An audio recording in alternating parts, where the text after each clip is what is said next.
Jalan menyerah, jalan, jalan menyusur tebing. Hai. Halo teman-teman semua. Gimana nih kabarnya? Sehat kan? Nah, kalian pasti tahu kan kalau nenek moyang kita dulu adalah pelaut yang tangguh. Bahkan di beberapa daerah di negara kita ini masih menyimpan bukti kejayaan laut Indonesia. Salah satunya ya daerah kita ini, Kabupaten Belitung Timur, Provinsi Kepulauan Bangka Belitung.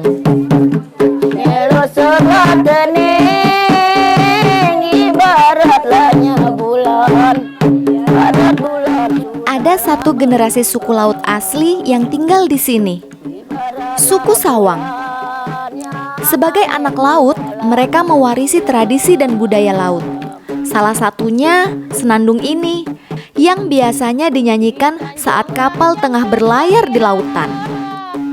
Mendengarkan orang-orang suku Sawang bernyanyi, saya jadi ikut terbawa suasana nih teman-teman. Di Tanjung Ajaka sudahlah berpunggung, lapule berdaun lapule. Sudahlah berpunggung, lapule berdaun lapule. Dengarlah suara sayang, dengarlah suara, dengar suara sama sepangkat. Saya juga jadi penasaran nih teman-teman, ingin tahu lebih dalam lagi tentang kehidupan suku Sawang. Untungnya ada Adelia Novita nih yang bersedia menemani kita mencari informasi tentang mereka. Telah tertidur, lapule terbangun lapule.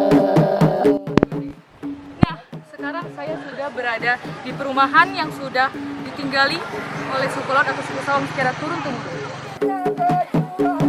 Dahulu, ada kelompok orang-orang laut yang hidupnya berlayar dengan perahu. Mereka hidup berpindah-pindah. Kelompok ini sering disebut sebagai suku laut. Sebagai orang yang hidup di laut, orang-orang suku laut ini dikenal sebagai orang dengan badan tinggi dan kekar, juga sangat kuat dan pandai berperang. Kelompok orang laut hidup berpindah dengan kapal-kapal mereka dengan sesekali singgah ke daratan. Beberapa di antaranya memilih untuk menjalani hidup di daratan dengan membuat rumah-rumah panggung di tepi laut. Termasuklah di tepian laut Pulau Belitung. Sampai pada akhirnya di tahun 1823, seorang kapten berkebangsaan Belgia bernama J.P. de la Motte menemukan timah di Pulau Belitung. Selanjutnya, penambangan timah diambil alih oleh perusahaan penambangan timah milik pemerintah Belanda. Pengelola pertambangan timah kala itu menyadari untuk kegiatan pertambangan dibutuhkan orang-orang dengan fisik yang kuat. Mereka akhirnya melirik orang-orang suku laut.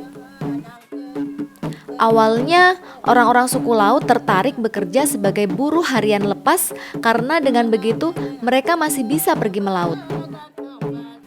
Namun semakin lama, lingkungan kerja orang laut di sektor pertambangan timah semakin luas.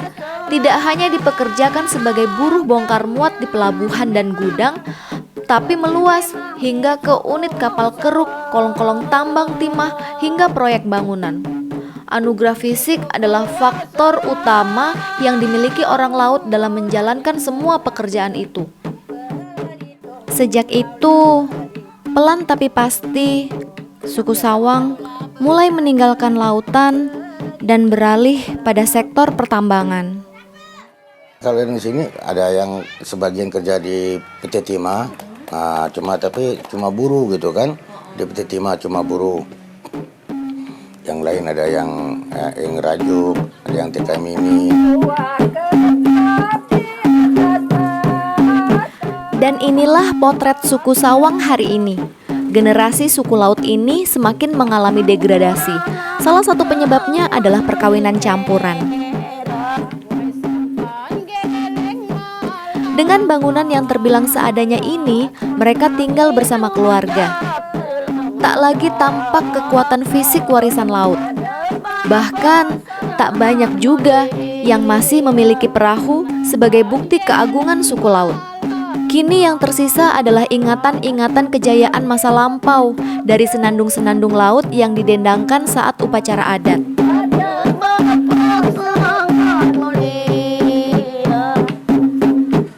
Nek Cit adalah salah satu penggerak kesenian suku Sawang.